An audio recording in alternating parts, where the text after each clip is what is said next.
Më 28 shkurt Partia Demokratike do të ndërrojë skenarin e protestës kundër qeverisë, këtë e paralajmëroi Sali Berisha, por detajet i la mister.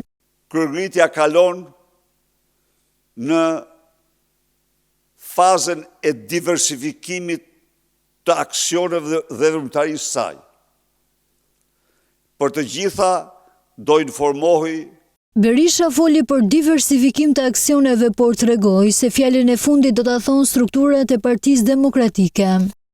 Qytetarët me zje presin për të shprehë zemrimin, revoltën e tyre, urrejtjen e tyre ndaj hajdutëve. Në kohën që Berisha ishte në konferencë në kryesinë e Kuvendit, mbaj mbledhja e Këshillit të Mandateve për imunitetin e zëvendës kryeministres dhe kryedemokrati mbajti këtë qëndrim. E shtyr 3 muaj të shkatroj mira dokumenta.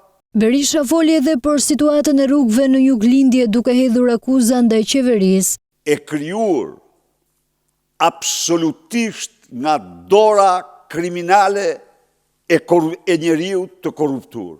Kur u pyet për protestën e banorëve të Rjollit në Veri, Berisha deklaroi mbështetjen e plotë të Partisë Demokratike për ta. Të zgjidhet problemi me pronarët.